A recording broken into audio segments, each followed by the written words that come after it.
Récemment, l'écrivain et philosophe Michel Onfray a été l'invité de l'excellente chaîne YouTube Thinkerview, qui l'a interviewé pendant environ 2h30.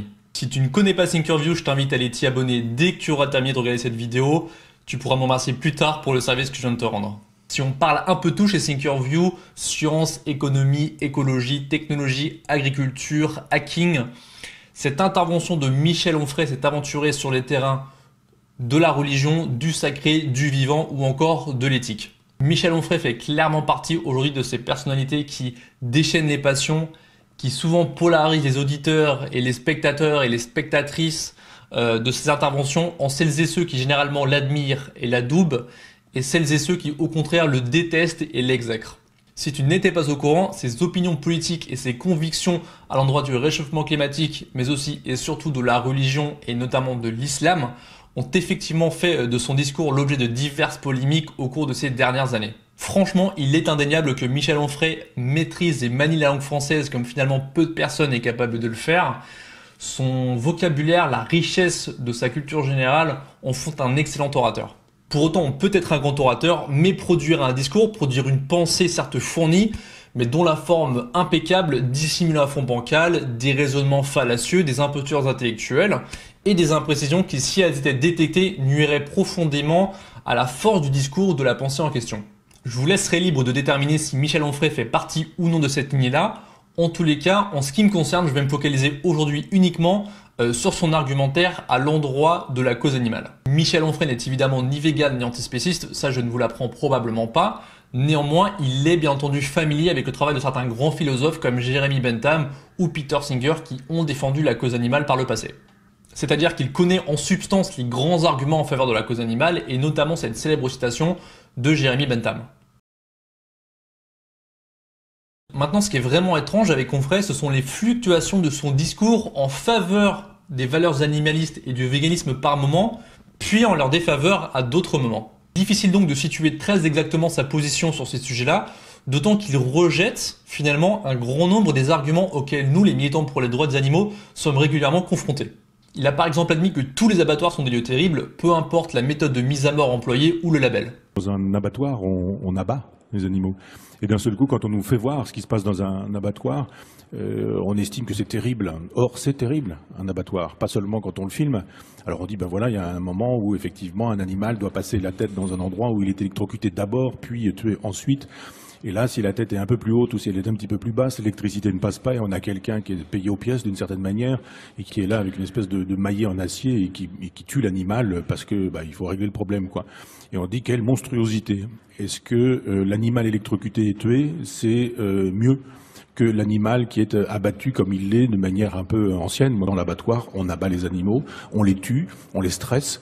Et je trouve que cette image qui est présentée comme une image militante ne l'est pas parce qu'il y aurait un pas de côté, mais parce qu'effectivement tout abattoir est une leçon terrible. Il considère également l'argument de la souffrance humaine comme étant prioritaire sur la souffrance animale comme mauvais et irrecevable.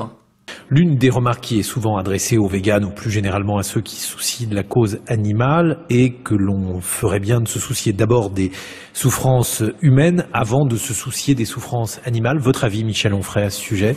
C'est un mauvais procès qu'on leur fait parce que, quel que soit le militantisme, on peut toujours reprocher à la personne qui milite de ne pas s'occuper d'une cause qu'on estime plus importante, en disant mais après tout, oui d'accord, il y a des chômeurs en France, mais les chômeurs, ils sont indemnisés, vous feriez mieux de vous intéresser au peuple tibétain.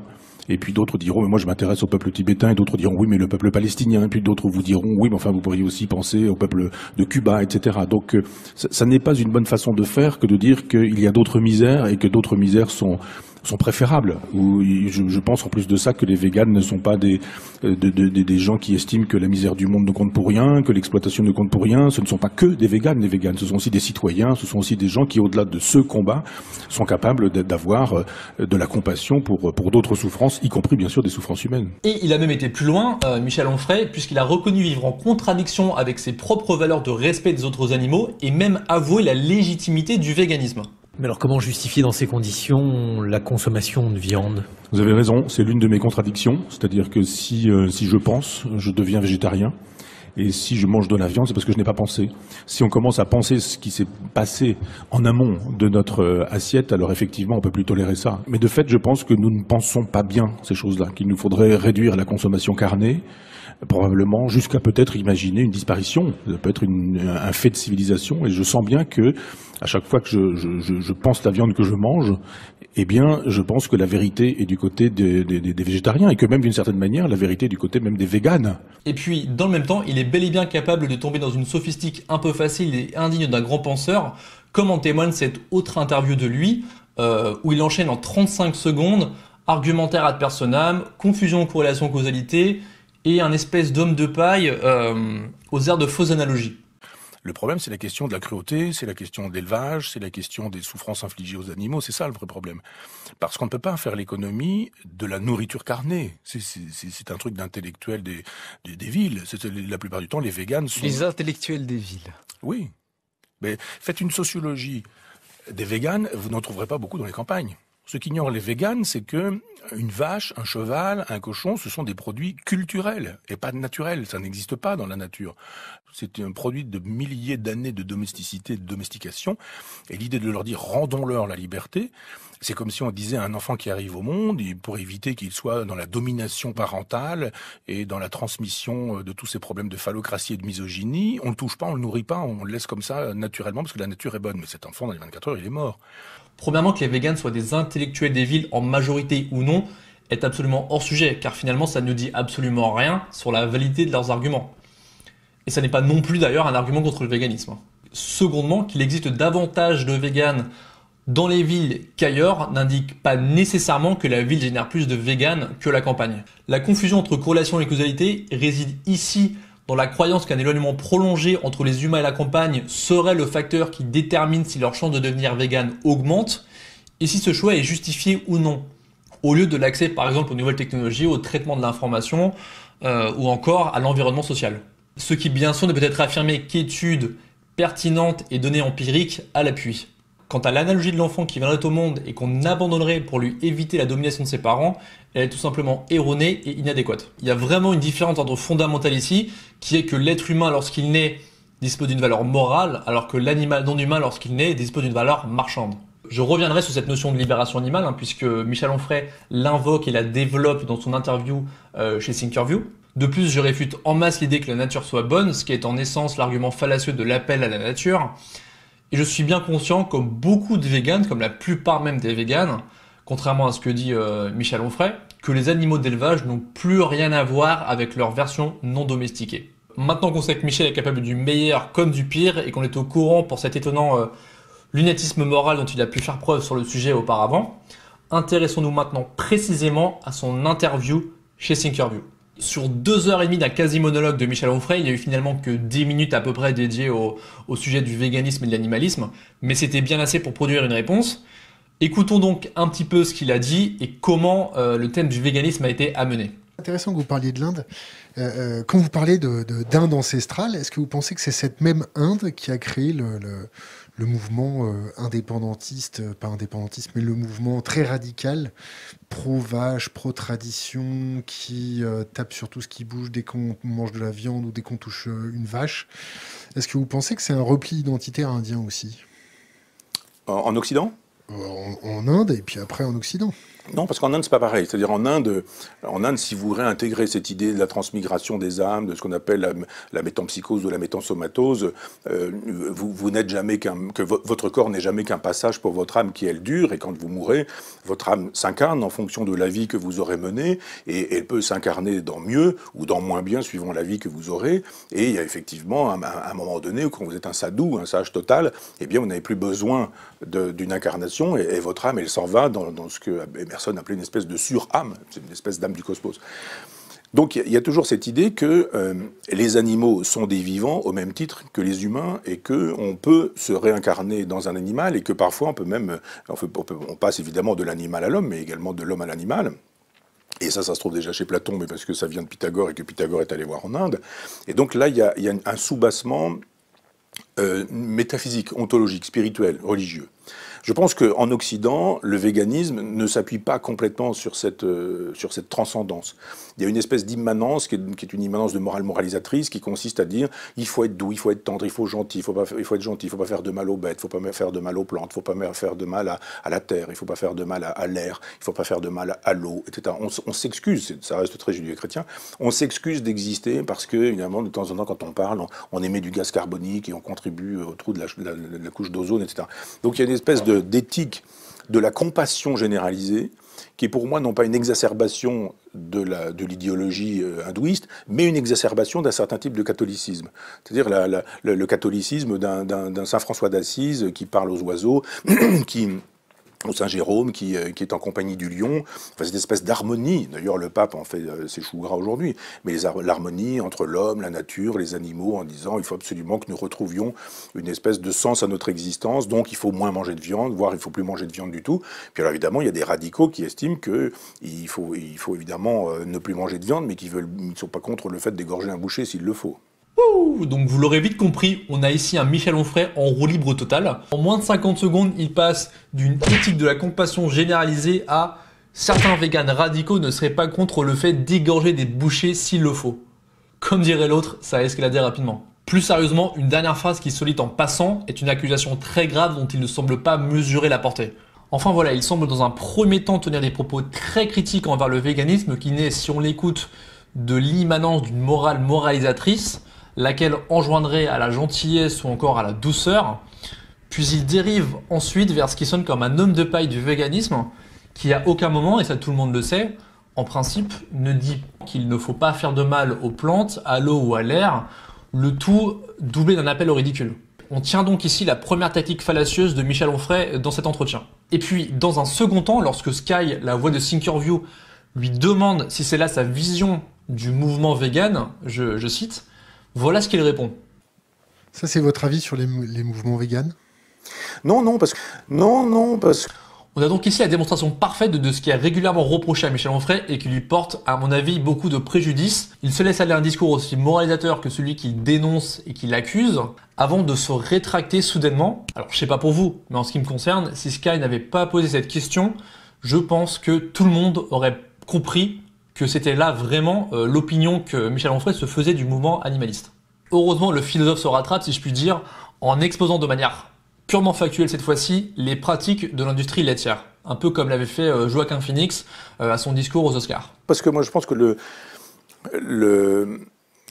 il faut reprendre les choses un peu plus en amont, parce qu'un végétarien a tort, parce que quand il pratique son régime végétarien, s'il mange des œufs, du beurre, de la crème, du lait, etc., il rend possible le meurtre, enfin l'abattage, mais d'un veau.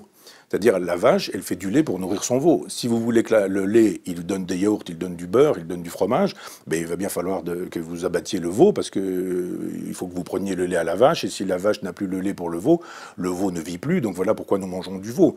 Donc c'est-à-dire qu'à chaque fois que vous mangez du beurre, vous tuez un veau. À chaque fois que vous mangez de la crème, vous tuez un veau. Et c'est nécessaire. Les Normands, c'est un vrai génocide à eux tout seuls, non ? Entre le beurre et la crème. Bah, je vous le fais pas dire. Mais ce que les gens oublient souvent. Donc on se dit, les végétariens ne sont pas cohérents. Mais les véganes le sont plus. Et si vraiment vous êtes végane, vous dites, bah non, vous dites, non, je mange pas, justement, parce que les véganes savent ça. Ils savent que si vous mangez lait, beurre, crème, etc., ben, il faut absolument qu'on tue les animaux, les jeunes animaux qui sont privés de leur propre nourriture. Maintenant, vous dites, bon, les véganes, ils sont contre l'exploitation des animaux. Mais ils ont souvent une lecture culturelle de ce qu'est la nature. C'est-à-dire que très peu savent qu'une vache, c'est pas un produit naturel, c'est un produit culturel. La vache n'existe pas sans l'homme. Il existe un auroch sans l'homme. Et il suffit de regarder les peintures des cavernes. Mais l'auroch a été dressé, croisé, c'est-à-dire qu'on en a appris...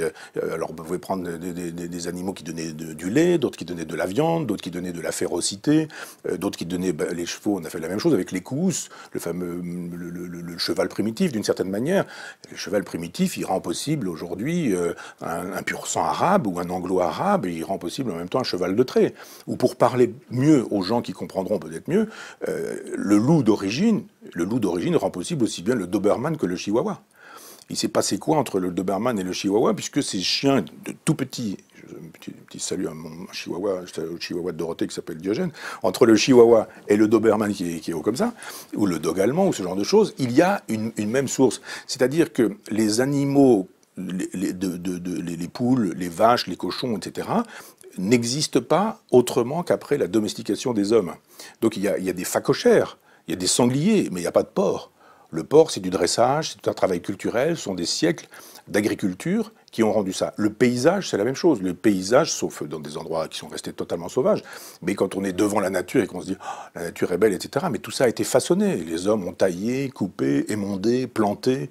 Ils ont fait tout un travail qui, au bout des siècles, rend possible ce genre de paysage. Donc, le vegan, enfin le végétarien a tort parce qu'il occasionne quand même la mort des animaux. Le vegan a plus raison que le végétarien, mais en même temps, quand ils disent, ben voilà, plus de chevaux de course, plus d'animaux de cirque, je suis assez d'accord avec ça.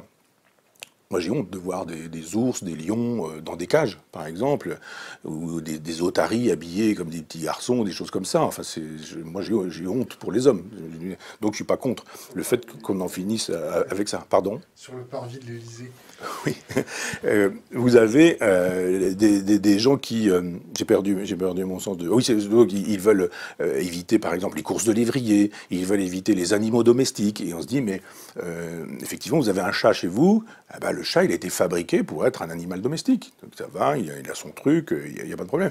Maintenant, on dit, ben, on libère tous ces animaux-là. Les véganes veulent libérer les animaux. Donc, qu'est-ce qu'on fait ? On ouvre, dans les écuries, on ouvre les portes et on dit aux chevaux, allez-y. Dans les fermes, on dit, on ouvre les bretons, les brebis, les moutons, et non pas les bretons, les moutis, mais les vaches, les veaux, les cochons, les poules, on dit, allez hop, on libère ces animaux. Mais c'est tout de suite la nature qui va reprendre le dessus, c'est-à-dire que vos poules, ils vont se trouver bouffées par les renards, ils ne vont pas durer très longtemps. Vos animaux, etc. etc. Je ne rentre pas dans les détails, mais les animaux redeviennent à ce moment-là des prédateurs et sont problématiques pour l'homme. Par cette démonstration, Michel Onfray semble vouloir nous dire que l'exploitation et la mise à mort de ces animaux qui sont des créations de l'être humain, certes, devraient être auto-justifiées en vertu de cette non-existence à l'état sauvage, de cette artificialité. Premièrement, l'expression libération animale, qui est aussi le titre du fameux ouvrage de Peter Singer, paru en 1975, que je vous recommande vivement de lire, ne renvoie pas à une interprétation littérale de ces mots. Il ne s'agit pas d'ouvrir les cages physiquement, mais symboliquement. Par libération animale, il faut comprendre là la volonté de mettre un terme à la domination cruelle qu'exercent les êtres humains sur les autres animaux, et par extension, les libérer une bonne fois pour toutes de notre joug en leur conférant par exemple des droits fondamentaux. Évidemment que l'objectif du mouvement animaliste n'est pas d'aller ouvrir toutes les cages et tous les enclos du monde et de laisser les animaux errer n'importe où, n'importe comment, en mode OSEF, c'est bon, mission accomplie. Et puis, ce que Michel Onfray omet de préciser également, c'est que s'il existe aujourd'hui plusieurs dizaines de milliards d'animaux d'élevage sur Terre, à tel point qu'ils constituent 60% de la biomasse totale des mammifères, et les mammifères sauvages seulement 4% de cette biomasse, c'est parce que nous avons industrialisé la reproduction de ces animaux grâce à des procédés comme par exemple l'insémination artificielle. Et donc très logiquement, plus la demande en produits carnés va baisser, plus le nombre d'animaux d'élevage va diminuer sans qu'il y ait besoin à aucun moment d'aller physiquement libérer des milliards d'animaux qui, selon les scénarios catastrophes des carnistes, iraient envahir tout d'un coup le monde entier et mourraient finalement de froid, de faim parce qu'ils ne peuvent survivre sans l'être humain. Il va bien entendu s'agir d'un process graduel et progressif. Cette fausse dichotomie présentée par le philosophe et qui consiste à réduire finalement le dilemme moral posé par le carnisme et par le spécisme en ces deux propositions. Soit on libère ces animaux fabriqués par l'être humain mais qui sont incapables finalement de survivre sans lui et sont donc condamnés au sort terrible de la prédation entre autres, soit on continue d'exploiter et tuer ces animaux puisqu'ils ont été créés pour cela, est là encore complètement fallacieux. Et par ailleurs, si on considère comme Michel Onfray que fabriquer des individus sentients dans un but précis justifie leur exploitation et leur mise à mort systématique, pourrait-on considérer que si l'on fabriquait les humains dans un but précis, via par exemple le clonage ou l'eugénisme, ou que sais-je, cela justifierait leur exploitation et la mise à mort? Je vous laisse y réfléchir. Donc cette idée de libérer les animaux est une fiction anthropocentré. C'est-à-dire on a l'impression que les animaux en cage sont des hommes en cage, et c'est toute la logique de l'éternel Treblinka, enfin de tous ces gens qui nous disent que les abattoirs, c'est Auschwitz, et que c'est exactement la même chose, ou Isaac Bashevis Singer. Non, c'est pas la même chose. C'est pas la même chose. Moi, si je dois sauver on me dit voilà, vous avez un animal, et puis vous avez un juif, et il va falloir que vous puissiez sauver l'un ou l'autre, vous n'avez le droit d'en sauver qu'un seul, je vais pas dire j'hésite. Je ne vais pas dire j'hésite, il faut être casuiste. Il y a les gens qui nous disent que c'est la même chose, moi il n'y a pas de problème, c'est clair, hein, on va sacrifier le chien. L'idée de dire mais non, c'est exactement la même chose. Là encore, belle démonstration de Michel qui part au quart de tour, tente le virage en mode Tokyo Drift, et hop, ça se termine dans le mur. Est-ce que quelqu'un peut me dire comment on passe en 30 secondes de les véganes veulent libérer les animaux en cage à c'est une fiction anthropocentrée, et si j'ai le choix entre sauver un chien et un être humain d'un incendie, je sauve l'être humain. Conclusion, les véganes ont tort. Je suis désolé Michel, mais là c'est un total non sequitur. Il n'y a aucun lien entre les prémices et la conclusion. De plus, l'expérience de pensée du sauvetage du chien versus le sauvetage de l'être humain n'est en rien une allégorie des revendications animalistes. On demande juste de respecter l'animal non humain. On ne demande pas de choisir entre l'être humain et l'animal non humain. Et encore une fois, quand bien même certaines personnes préféreraient sauver un chien ou leur chien à un être humain, ou disent que c'est exactement la même chose, tout cela n'indique en rien que le combat animaliste est illégitime ou injustifié. Maintenant préparez-vous, car le principal argument de Michel Onfray s'apprête à faire une entrée fracassante dans cette vidéo. L'idée de dire mais non, c'est exactement la même chose. Et puis en même temps, les véganes se trompent sur leur lecture du monde parce que leur nature est culturelle et qu'elle n'est pas naturelle.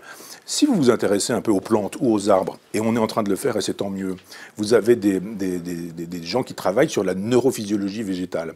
Et vous dites, bon, une plante, il y a des fleurs, il y a une tige, il y a des feuilles qui captent, la photosynthèse, enfin les gens sont censés connaître ces choses-là. Puis les racines, les radicelles, etc. Non. Et on a mesuré l'activité électrique qui se passe dans les racines et dans les radicelles, et dans les rhizomes, toutes ces choses-là. Eh bien, les plantes sont en interaction avec le monde. C'est-à-dire, les plantes souffrent, elles aussi. Bon bah voilà, ça c'est fait. De sorte que l'argument des véganes qui nous disent « il ne faut pas manger d'animaux parce que les animaux souffrent » est un bon argument, mais il faut dire que les plantes, les végétaux souffrent aussi. On le sait très bien, j'ai beaucoup utilisé cette image, j'en ai parlé dans un livre qui s'appelle Cosmos, mais les arbres communiquent. Par exemple, il y a un endroit où on avait enclos un grand espace avec des acacias. Et il y avait des impalas. Les impalas venaient manger l'écorce des acacias. Ils mettaient donc l'existence des acacias en péril. Les acacias ont dégagé des molécules olfactives, ce sont des gaz particuliers. Ces molécules olfactives ont été perçues par les autres acacias qui eux-mêmes ont réagi en dégageant une substance toxique qui a fait que quand les impalas mangeaient leur écorce, eh bien les impalas mouraient. C'est-à-dire qu'un arbre a été capable de comprendre qu'il était en danger. Il a donc été capable de transmettre une information qui était « attention les autres, il y a du danger, des animaux vous mettent en péril ». Alors la chose n'est pas forcément dite ainsi, mais le message qui passe, c'est ça. On dégage, les acacias dégagent une molécule qui fait de telle sorte que ce qui était dangereux disparaît et on tue les impalas. Quand les impalas sont tués, les arbres comprennent qu'ils peuvent reprendre leur configuration, j'allais dire presque ontologique, précédente. Et à ce moment-là, ils n'envoient plus les molécules, de sorte que les impalas peuvent à nouveau les brouter, mais en moins grande quantité, donc leur existence n'est pas en péril. On ne me dira pas qu'il n'y a pas là quelque chose qui ressemble à de l'intelligence, à de la mémoire, à de l'émission de messages, à de la transmission de messages, à de la souffrance, à de la conscience de ce que peut être la mort, la disparition. Je dis donc, très bien d'avoir imaginé que les animaux étaient doués de conscience, de mémoire, d'intelligence, etc. J'y souscris, mais encore un effort pour considérer que tout ce qui est vivant est susceptible, oui, je dirais, tout ce qui est vivant est susceptible de cette même logique. Et ouais, Michel Onfray a bel et bien affirmé, avec panache s'il vous plaît, que les végétaux souffrent. On en est là. Est-ce que drifter vers cette route de l'argument de la souffrance des végétaux ne serait pas finalement un aveu d'impuissance argumentaire de la part de Michel Onfray? Est-ce que ça ne serait pas une tentative désespérée de se raccrocher à un dernier sophisme, en l'occurrence celui de la solution parfaite pour excuser son propre immobilisme? Tâchons de le découvrir. Car au fond, c'est un peu le but de cet argument du cri de la carotte. C'est affirmer que puisque les plantes souffrent, les véganes font aussi souffrir des êtres vivants. Donc leur solution qui consiste à réduire la somme totale des souffrances est imparfaite. Donc autant continuer d'exploiter et tuer des animaux. Alors, bien sûr, c'est déclaré de manière complètement assertive par le philosophe, ce qui nous donne l'impression finalement qu'il sait exactement de quoi il parle, qu'il en est persuadé et que donc c'est la vérité. Et ce sans toutefois aucune donnée empirique, aucune donnée scientifique à l'appui. Forcément, puisque la science n'a jamais affirmé que les plantes ressentaient la souffrance, qu'elles étaient sentientes. Alors certes, les plantes sont des organismes vivants, elles peuvent interagir entre elles, entre autres choses, ça je ne nie absolument pas, mais en conclure pour ces raisons qu'elles sont sentientes est tout simplement grossier. Figurez-vous que mon téléphone portable est capable lui aussi de recevoir et transmettre des informations, qu'il possède de la mémoire, qu'il est capable de s'adapter à son environnement, qu'il est par exemple capable d'augmenter ou de diminuer sa luminosité, tout seul, et que lorsque sa batterie est faible, il peut même se mettre en mode économie de batterie. Je n'en conclurai pas pour autant qu'il a peur d'être éteint ou qu'il a peur de souffrir. Alors bien sûr, on pourrait me rétorquer que mon téléphone n'est pas un être vivant, mais ce que je veux dire par là, c'est qu'on ne peut déduire uniquement de ces procédés-là une capacité à souffrir ni la sentience. Celle-ci est une conséquence de l'évolution qui touche une partie du vivant, mais non pas tout le vivant, en tout cas jusqu'à preuve du contraire. Donc avant d'aller considérer les jardiniers, les bûcherons comme les tortionnaires du monde végétal, ou les moissonneuses-batteuses comme de véritables machines à génocide, car c'est finalement ce qu'impliquerait une hypothétique souffrance des plantes, je rappelle que la charge de la preuve, ici, n'incombe pas aux défenseurs de la cause animale, mais bien aux autres. En tout cas à ceux qui invoquent cet argument du cri de la carotte. Et enfin, cette dernière partie du discours de Michel Onfray est, je trouve, assez révélatrice dans les termes qu'il emploie d'une espèce de déni finalement à l'égard des preuves scientifiques de la souffrance dans le monde du vivant.